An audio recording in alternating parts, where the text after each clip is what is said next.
Afternoon everyone, it's Friday, means it's the end of the week, and tomorrow is football day. So tomorrow, West Ham are playing Southampton. That's what I'm here to talk about. I'm here to talk about the big match preview. After last week's humbling, hiding, thrashing at United last week, we need to regroup big time and go again. It's been a frustrating week. We are no closer to this deal for Carvalho. It seems to have stalled, and it seems to be stalling more each and every day now. It's a shame because we do need a midfielder, but it's not dead yet, so I just hope we can dig it out sooner rather than later, to be honest. But yeah, on to the game tomorrow. Southampton don't like scoring at home, do they? Haven't scored since the 5th of April at home when they beat Palace 3-1.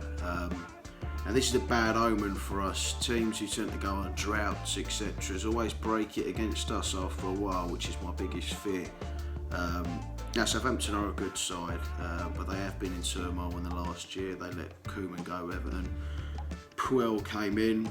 In my opinion, I think the sacking of Puel was bad. The table didn't lie. They finished 8th. He got into a cup final. However, there were disputes with players off the pitch, so I suppose maybe it can be justified. But anyway, I have a new man at the helm, Mauricio Pellegrino. Don't know much about him, if I'm honest. Will he come good? It's early days. They started off with a 0-0 draw at home at Swansea last week. But they haven't really done much in this window. They've broken their transfer record, albeit, for Lemina from Juventus, and the side of Jan Bednarek from the Polish league. But other than that, it's not really been a stellar window for Southampton, considering they do sell their best players. They have kept hold of their best players so far, although clearly Virgil van Dijk wants out. However, he's not available tomorrow, which is good news for us. We need to take it to them tomorrow. We won there last year. It was a very, very good performance. Brilliant day out as well, if I'll say so. We saw Inter and we got a bit of revenge from the defeat at home back in that previous September. So we are sort of on the same wavelength as Southampton in previous years. We obviously came up with them in the Championship in 2012. I mean, it's a tough game tomorrow. It really, if we had control of this stadium we call home, we'd be playing this game in Stratford tomorrow. But no, we've got to go to St Mary's and then to Cheltenham and then Newcastle. So it's 4 away games in a row, which is just not nice. Because I'd like to play a home game sooner rather than later, and that's a Monday night, the first home game of the season.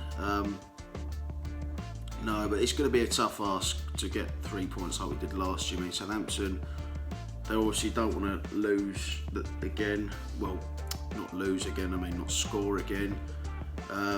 Which they're under pressure in front of the home crowd. They're going to want to see a goal and a good performance now and then. And there's also pressure on us as now, because if we lose 2 on the trot and we're opening 2 games, then we're going to be.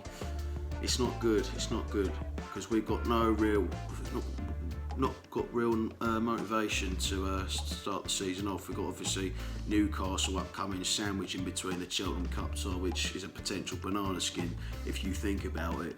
But however, we have a good batch of players too. That we're missing someone. But good news is Antonio's back tomorrow. We've missed him. He's been out since near the end of last season, and it showed. Maybe apart from the Spurs win, that we do miss him. We miss his creativity. We miss his pace down the wing. We miss a winger running at defenders, unsettling the opposition back line, which really, you put Snodgrass there, he doesn't do anything. That's why Snodgrass is on his way out, which it's a shame it didn't work out, because Snodgrass is a nice guy. However, it's not meant to be. He's a terrible footballer, but we'll move on from that anyway. Back to Antonio. We have missed him.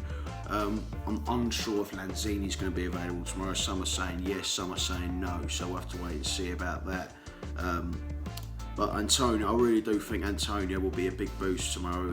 Whether he'll start or not, we'll see. But if he does play, then that's a big boost for service for Chicharito up front, because Antonio can whip balls in, he can get into more forward areas on the wing, which is just what we need. This is what we were lacking last week, and we really do. I think Slav needs to give the players a kick up the backside tomorrow, because last week was terrible. 4-0 loss, we got dominated, we got taken apart, it was a massive hiding, and we didn't have an answer to Man United. Southampton are a weaker side, yes, but it's still going to be a tough game. We only won there for the first time in February.